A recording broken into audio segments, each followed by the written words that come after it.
Welcome to Growing Pains, a podcast of the Sumner County Republican Freedom Caucus. I'm your host, Deanne DeWitt. Today we are joined by a dynamic duo, the epitome of civic and servant-hearted leaders, Wade and Liz Evans. Thanks for joining us. Thank you for having us. Well, all right, let me give just a little bit of background. Liz, you are a teacher in Sumner County Schools. You are at... I'm at Burris. Burris. Yes. I knew that. It just wouldn't come to mind. Yeah. Mother to two adorable little girls. Wade, you are a father to two adorable little girls. That's right, Girl dad. You are a consultant or a project manager. That's right. Title you want to call it in the music industry. I've got like 6 jobs. So You've got a lot of side hustles. Yeah, that's right. So a little bit of everything. This past weekend, I know you, well, by the time this airs, it'll be longer than that, but you did the emceeing for Night to Shine. Yes. And you know, what's cool about that is it's part of your side hustle, but that's the kind of servant-hearted leadership that is really great to see come out. And that is an event that I didn't know. So I guess we're just going to give a little plug to it because I did not know that is a kind of an all-age thing. I assumed that was for the younger people, and so the volunteers needed to be younger people. And we were asked to come at the very last minute. I was hosting another fundraiser event that night, so I couldn't make it. But next year, I would love to come. Yeah, so. I knew it was obviously something that Northfield does. We're members in Northfield, and last year I forgot it was something. I think I was either DJing something for the Predators or I had a wedding last year, and so we didn't get a chance to help out. And I helped with VBS this past summer, and just came up with a conversation. And one of their pastors just said, "Well, Wade should be the MC." And so, long story short, it ended up working out. And I'm really glad because it was honestly, it was cool to see that side of things. Yeah, I'm actually DJing Best Buddies, their prom this coming Sunday, so whenever this airs, at Bridgestone Arena. So I'm DJing the Best Buddies prom on Sunday. So is that also part of the Tim Tebow Foundation? It's not, but I would, and I'm not assuming, but it is definitely, you would see some of the same families and some of the same honored guests. So just something that we obviously felt like we both want to serve. So she served she popped the confetti, and my mom worked in the game area. So it was cool for all of us just to get to do that. Oh, that's really cool. Really cool. Okay, so some other things. I know you work for the Hendersonville Parks Department. You serve on our school board. Yes. You both come from educator families. Both your moms were teachers, right? Yes. Yeah. All right. And then, many others in public service. Sure. And that's just it's a really admirable place to come from. I think that it shapes you as who you are and who you're raising your family to be because of that.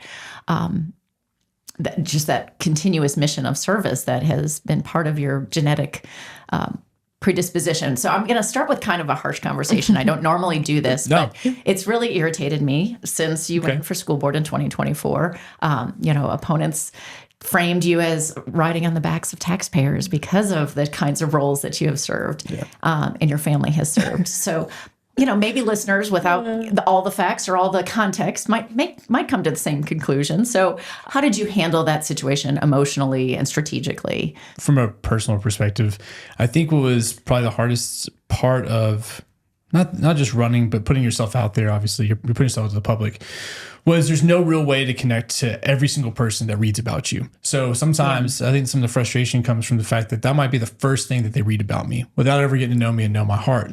There was a very large portion of when we go to people's doors, we were told you were a bad Christian and a bad dad.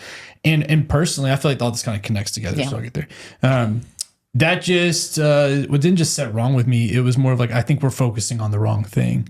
I feel very passionately about preparing not only our students, but the next generation to want to go to school or go into trade work or go serve in any military branch, but then be able to return here and give back to the community. I'm glad I'm from here. I know she feels very passionately about, I'm not speaking for you, but that we're from here. We graduate from these schools, and I feel very passionately about the people that helped raise me and they gave me opportunities when I was in school. I should return that favor to the next generation that are currently in school. And so you hope that becomes cyclical.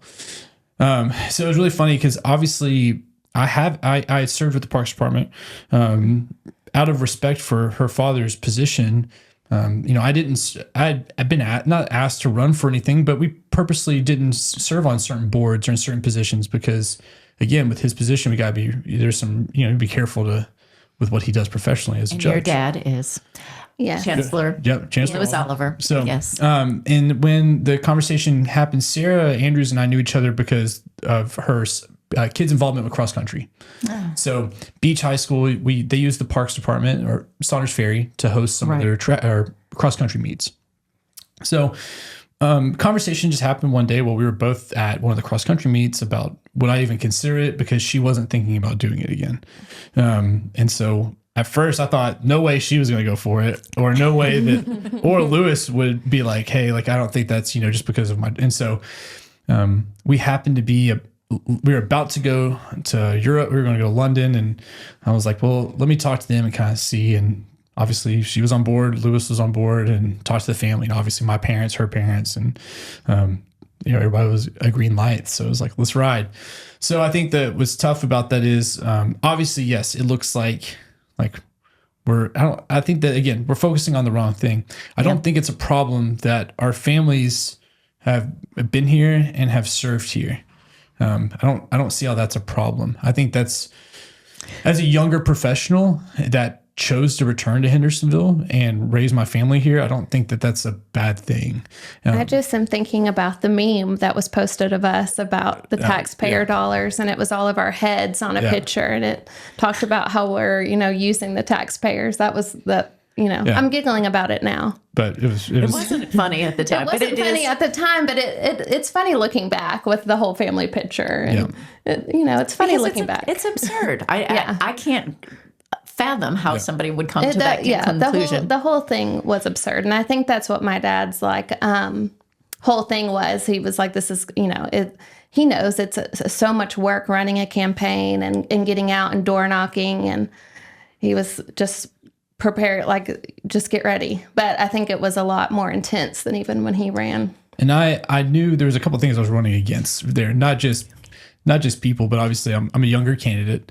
The job I had working with the Parks Department, obviously I was very aware and it's not self-conscious, but I made sure to make a point that I wasn't campaigning while I was doing stuff for the parks. I made sure to wait until I was done with work to go campaign, which was funny because a lot of days I'd have 45 minutes before it got dark. Mm-hmm. So I had to be very strategic. And, I had a great my campaign manager, Luke and I talked constantly daily. And a lot of it was just, what can we do just a little bit differently today? And I'd argue that my campaign, we had to really think outside the box because we didn't have a lot of time. Personally, it's not like I had the money to really, so, you really had to engage people and raise funds. And again, just be strategic. And, all those things added up, and I'm glad I'm now in my second year serving on the board. As the day we're filming this, we have a school board meeting tonight. And it's been a great experience. I've actually really enjoyed serving on the school board. I think what's funny, we think about younger professionals serving as this election cycle is ramping up right now and people are pulling paperwork, and you talk about people being bona fide. The system is just not set up for young professionals to serve at all. Absolutely. Not only do you have to be a 3 or 4 to be bona fide, but do you have the time and the money and the connections to get it going? And it only gets more exacerbated the higher office you seek. But Correct. A lot of listeners might not know quite what you're referring to. But the ballot, just for awareness, to be on the Republican ballot, you need to be a bona fide Republican, and they, a couple of years ago, had a more lax system. They said you had to have voted in at least 2 of 4 state and federal primaries, and then maybe you could be attested to if, whatever. So they had some lax rules that created challenges. And so they tightened up the bylaws, and they have made it extremely difficult. So a bona fide Republican to be on the ballot has, according to the bylaws, needs to have voted in at least 3 of 4 primaries and, be involved in political activities. And forget all that for a second and just say we should be making it more inclusive to get especially, passionate people involved and not creating barriers. So we're sought after. Think about people moving here, that they want to be here. And I think about those people that moved here. If they didn't live here long enough, then they're not allowed to serve, but that doesn't make them not qualified people. To me, I'm like, that's just frustrating. We're kind of shooting ourselves in the foot a little bit by just, creating certain things where you're just excluding it. It's not accepting everything. It's just we're excluding things and opportunities for people that probably be great options. So was there a certain topic that activated you or both of you to want to step into the school board role? Was there a specific topic, or were there just... Easy. There was, for us, it was somebody representing our generation of parents. Yeah, we have a daughter, Emily, who's going to be in kindergarten next year. And so we wanted our age group and Emily to be represented by I guess, young parents who support her. And know the realities facing your families. Yeah. Sure. It was looking at, I'm very excited that there's a lot of young families that are moving here and wanting to send their kids to our schools. And there's nothing wrong with the makeup of the board, but there wasn't somebody that represented that generation of parents. And so I knew that running in 24, by the time I actually got on the board, if I won and got on the board, the decisions I'd make really that first year would impact her kindergarten year. And that's held true. So, as we're making decisions, even tonight, those things will really go into effect next school year. And so, I've enjoyed being I guess somebody for these parents to talk to. I don't feel like I'm just serving District 4 or Republican Party. Like when I signed up to do this, I represent all parents. And so, and I don't care if they live in a different district. I don't care but if they want to feel like they can talk to me and ask questions, like I want to make sure I'm a resource for them. Right. Let's talk a little bit more about teaching as a profession. And maybe we can touch on some things that you see, Liz, on the front lines and working with these students. Realities, I think there's an economic math problem that comes about when you look at the teacher pay scale and the realities of affording housing affordability. It's life. It's pretty... There's a lot there. So let's just start with talking about your calling as an educator. Obviously you had some of that in the family, but tell us about what made you decide to pursue this as your profession. Well, I kind of what Wade has touched on, I just wanted to work with people. And my mom was an educator for many years, and I just wanted to be on the front line and work with kids and be a positive role model for them. I had a 4th grade teacher who I was in love with. I was obsessed with her. And let's give her a shout out. Her name was Colleen Lynch, and I haven't seen her in years. I know her dad's around and her brother's around, but I haven't seen her in a long time. But she was amazing. And Thomas Spears. And he, what school is he at? Howard. At Howard. I mean, those two teachers, I was a nursing major, and I switched it, and I remember Miss Lynch and Mr. Spears with my whole drive to want to be a teacher and want to be a role model. And I tell my kids, like, I don't care if you don't know what a verb is or like how to write this essay. I just want you to be a good person, and I want you to be able to come to me if there's a problem and you need help. And that's it. And I didn't do it for the money, obviously, or I'd be doing something else. But I do it for them, and I do it for them to be good people and to feel like they have someone in their corner. What you just touched on and is kind of that reality of education that I think most people just don't stop and don't have the insight to realize that teaching is so much more than, the subjects and teaching is a lot about the whole person. And it's about the being that confident, that trusted adult, that person that is there for them through a lot of different challenges. And I have a wonderful family. So I'm so blessed and thankful, but a lot of these kids have struggles with their home life. And so just to be that person for them, if they don't have anyone else, is what keeps me going. What's the most energizing part of your job? Is there something that you really get driven by?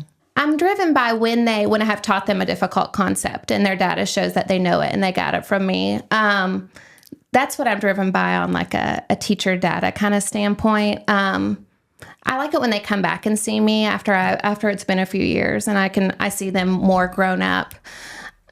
Or at Target. And they give me a hug after, a couple of years have gone by. That relationship thing. Wade sees some of them out and about and they know, Mr. Evans, Miss Evans, or Miss Oliver, throwbacks. But, I don't know, when they come back and give me hugs and I can tell I made a difference, or, more day to day, like now when I can tell they've mastered my content and they're getting it with me. Yeah. See those light bulbs go on. Yeah. Oh, it's got to be magical. It is. They're so sweet. I could never do it. No, it's hard. But in the back of my mind, I want to be the teacher that I want my daughters to have and I want my nephews to have. Yep. So I think about that. I thought about that actually last night, and I was thinking on and praying for my daughter's future kindergarten teacher. And I said, just be the right connection and person for her and help me to be that for my kids at school. Oh, that's beautiful. Yeah.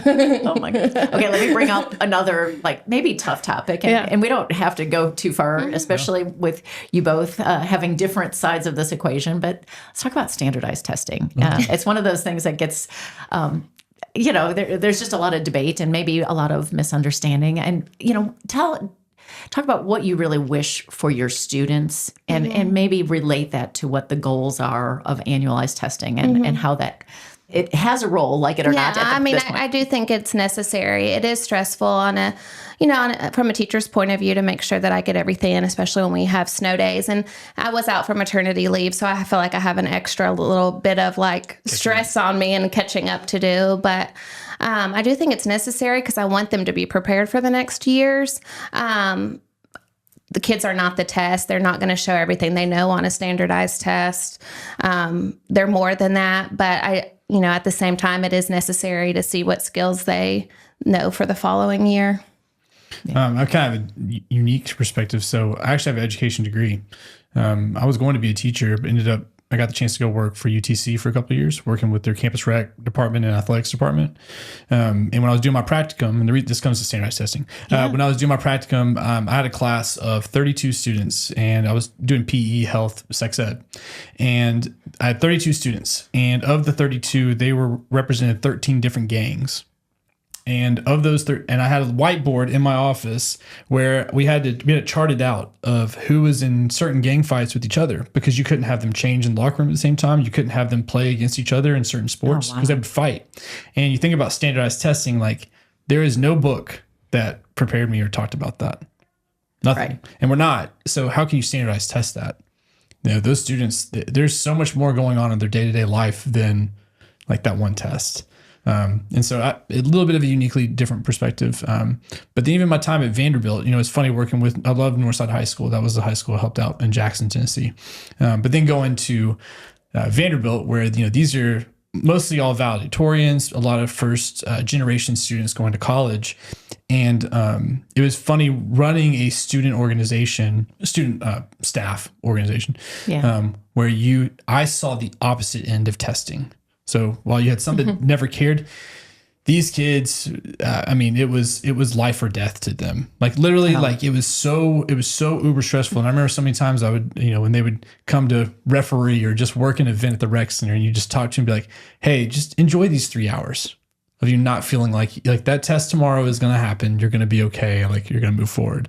So it's funny. I've kind of seen, obviously that's a much higher level, and there's obviously we get not only good data from that, but there's things that help drive decisions and everything locally. But I've seen the opposite ends too at the next level too. Right. You've seen a lot. And, if we talked a lot about if we kept going down this path, we'll shift gears. But as a school board member, you have now another view as to how all that fits in the equation. So let's talk about just, I kind of teed up this issue already. So the affordability, the teacher pay scale has come up considerably in the last several years. The cost of living has come up exponentially in the last many years.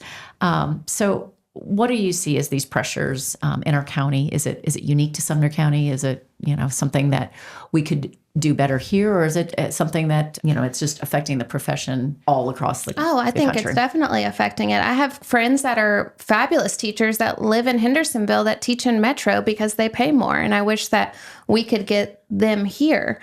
I've gone back to school to get my master's and other degrees, so I make more money. Yeah. It is awful, but like I previously said, I didn't do it for the money and the fame, but I think we would get, obviously more cream of the crop. I know. I'm not going to get too much into it, but No, you know. with as But do much- you know teachers that are living at home or, still with their parents? Absolutely. Or- There's teachers that work at restaurants at night and on the weekend, and I hate that because I feel like we shouldn't have to be doing that with what we live in day out. And I mean, we're on 24/7, and then they're having to work at restaurants on the weekends or have other jobs. I think that is completely wrong. I think it's really, we have so much data about what's being paid and what's being, across in different counties, even counties that are close to ours. So obviously it has to become somewhat competitive. Right. It's a reality because why would you want to choose X, Y, and Z if there's a better option? We all have time, and that value, that your time is valuable, and there's something that holds to that. I've seen at least from my perspective, it's not even just raising the money. We've had conversations about lots of things. While we have people coming here, there's a lot that I feel like, and I'm just being candid, and people probably whatever. From growing up here and seeing Yes. both ends, we're dealing with some stuff down on the school board, like fixing the playgrounds, fixing the stadiums. Those things should have happened 20 years ago. Right. These plans should have been in place 15, 20 years ago, but they weren't. We're having to be very reactive to things, and being reactive is way more costly and puts a lot of pressure on to do it right. I hate that some of those things happened the way they did. And it became such a, obviously huge topic for people to get behind or against, politicize, whatever. Two things can be true at the same time. I hate that it happened. It should never have happened, but it did. So we have to fix it. And I'm hoping, and from a strategic standpoint, something that we're asking on the board, and like something I'm passionate about, is we're way more proactive on and seeing things coming down the line. The reality of what you're saying is we're asking more of our teachers and our staff, but we're not necessarily funding some of those things. So the PTOs are doing a lot, and the PTOs historically have done tons of things. And it's usually just parents building and doing things. But the reality is, legally and from a safety perspective, like we can't operate that like that anymore. So when you're looking at doing these massive projects, it does take money to do them correctly and right. I don't want to put a Band-Aid on something that needs surgery. Right. If that stuff is done correctly, it'll last longer, and it will serve lots of people. And I don't hold anybody accountable, or, I don't know the full extent, but this is just from an outside perspective. I think that we could have, as a community and as a county, been a little bit more prepared for what was coming. Sure. Quick history lesson there. I mean, we moved here in 2012. Well, our kids were in school in 2012. Yep. And I right think there before were they shut it down. There were, yes, Yep. they shut it down. And there were, I think, 70 portable units. Yep. And so that kind of a capital investment on top of what you were preceding, but, in addition to these other athletic and other facilities, there's so much that not your board and recent predecessors have had to look at. How do we fix that lack of preparation? And now at the same time, let's be proactive. Yeah, we're having to catch up and look forward at the same time. It's a pretty daunting situation. Do you think that there's certain policy or community solutions that, or maybe is there some low-hanging fruit out there that you wish would kind of come to the table to help make public service more sustainable? And I'll let her go, and then I'll have. In terms of like getting people to run, I'm thinking about teachers. Yeah. And get. Yeah, that's a tough question. Yeah, go ahead, Wade. No, let me think. So one of my favorite quotes, I have two really good quotes. One is from Carlos Whitaker. It's, "I don't stand on issues, I walk with people." There is such, personally, and I felt this in my race, and I still feel it a little bit now. And I know I've been not working, and I was with the Parks, obviously, for 5 years, and worked downtown the last year. There's such a sense of like, I pick this group over this group, or this group picks me over this group, et cetera, that to the general public, I don't understand from the general public, they just see that and go, I want nothing to do with it. Yeah. And you're seeing that in voting numbers. You're seeing it in recruitment of positions. It feels so like I'm picking one or the other. Very divided. Very divided. I'll speak about my experience even with the Freedom Caucus supporting me when I ran. Obviously, there's like other groups and people in Sumner County that are like, they don't want to work with me. And like I have a problem with that, just because just because you endorse me doesn't mean that I don't serve you at the other. Everyone. Yes.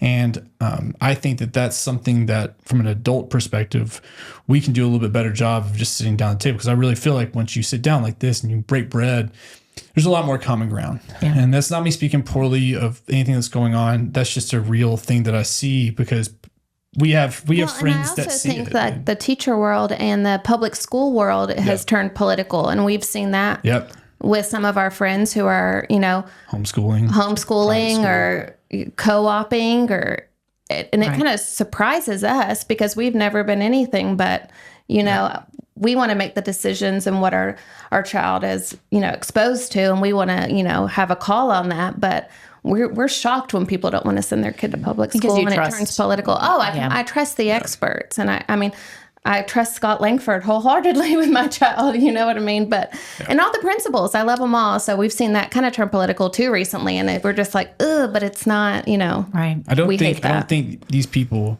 are purposely ever making decisions to hurt kids. Right. No. Like that, I think that idea is, and that just goes across the board. Like, I don't think that that's at the heart of and core of like most of these people in leadership roles. I don't feel like you get to a leadership role showcasing that you like don't value people and humans. So that's just a personal opinion from anybody that's serving. And my other one is a rising tide lifts all boats, which that is to me, and like, I want to work with you. Say it one more time slowly. It's a rising tide lifts all boats. Oh yeah. I heard you, but it just kind of. Sorry. It's just, that's one I really feel like you may not have liked me as a candidate and X, Y, and Z, but at the end of the day, like I'm still want to work with you and like for us to find some common ground. Yeah. And it's not, I want to be very careful to not be like, hoorah, kumbaya. There are very hard conversations that have to come with that. And there's a lot of humility in that. But I think there's just, people are craving authenticity. Authenticity is attractive. It makes you want to work with people that are authentic and collaborate with them. AI is a whole different aspect, but it's really frustrating to see some of the stuff that comes out where it's just like, it just feels like it's AI slop and it's just thrown out there. It's not, AI is a tool. It shouldn't be the answer. And I see it sometimes where people are just using it for their messaging and their own communication. And I just like, that's boring. This has been really bothering him lately, as you can tell. Like, I don't know if I'm talking to you. Like, and it's not even a robot. Right. It's not a robot AI thing. I use it every day in my job. I want to feel like I'm talking to you as a human. Yeah. So listen, it's a tenuous situation, and I'm grateful that there is an effort and certainly an expertise. You mentioned Scott Langford. He is, brought in all over the country to talk about AI and education. And so rather than, pretending it's not going to, like putting your finger in your ears, like, la, la, la, this isn't happening. He's I wouldn't say he's embracing it, but he knows that these worlds have to collide and we have to come out of it better. But it doesn't affect everybody. And it's just, it's something it's definitely going to be a challenge. There's a lot of job applications now that not only are requiring you to have some type of experience with it, but they're also asking you supplemental questions where they want you to answer them and prove that it's not AI answered. So I was talking to some high school students on Friday at the Innovation Center, and I was telling them, I'm like, that's a reality of job applications right now. They want to see that whatever you type, you can also say face to face to them too. So it's kind of like coming back around that we didn't have that. That's just, it's crazy. I know we could talk a lot longer, but I am going to try to bring us closer to a close. This is fun. I know it. Time flies by in here, and I love it. I do. I feel so much better because I get to sit here through all these conversations, and I've learned a lot. So thank you for that on the front end. But let's wrap it up thinking of your outlook for Sumner County and the place where you're raising your girls, and just talk about your hopes for, and what you see as the potential for this county going forward. Maybe you can think about what excites you about the opportunities that await your kids. I mean, I'm very traditional. So I think my grandparents and my dad being so involved in Sumner County, I'm not going to let that just diminish and stop with me. That's why I was so excited about Wade, running for the school board and kind of getting into politics, because I want to make a difference just like they made a difference. And it's in my family history to do that. And I just think about, what I want my girls to see and what kind of community I want them to live in. And I want them to live in a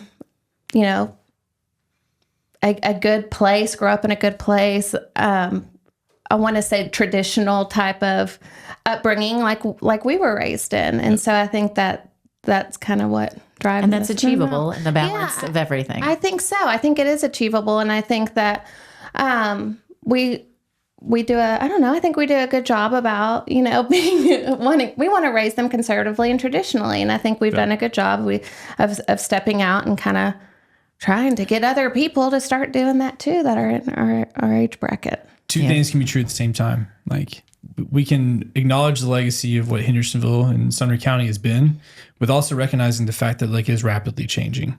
That doesn't mean we're talking about inclusive or X, Y, and Z. I'm talking about the reality of that it's growing. There are people coming here. You're going to have a different community aspect just by the simple fact that more people are here from different backgrounds and different expectations. I mean, let's be real. People are moving here thinking it's a certain type of environment. Yeah. And then you can't sit here and shake your fist and say, well, you're ruining what was my Hendersonville or my Sumner County. That doesn't stop people from moving here or wanting to build things or wanting to open businesses here. There needs to be smart growth, and there needs to be, but it can't just be this idea of well, we're not going to do it. I don't think you have to accept everything all the time. I think it does have to be strategic. But if I'm thinking about what I want to see is, I want us to start, like I said, being a little more proactive. I would love to see Sumner County, not only businesses coming here, but I'm kind of over the whole everything's a chain. It's exciting when you have something. No more chicken places. Yeah, I think, I don't care. I mean, I don't work for the city anymore, so I don't care. It's a joke that 8 chicken restaurants are within a mile and a half.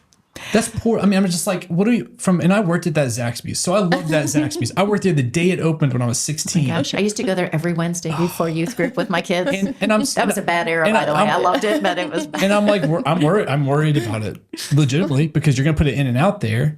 The traffic is going to backflow. We want cool places. We're kind of jealous sometimes that Gallatin is getting some cool places and Hendersonville's not. And we can get there. It's not like we can't get there. I just I want to see. By the way, that's not a city council or a mayor saying, "Hey, I would like to put 8 chicken places in this 1 mile radius." Right? It's just when people are looking, I'm when you start seeing things coming and going, you just want to be able to be well, what? That doesn't make any sense. Anyway, it's not, again, I love here. We chose to be here. We don't have to be here. And I think that's how you see a lot of young families that are choosing to buy the houses and invest in this and stay here.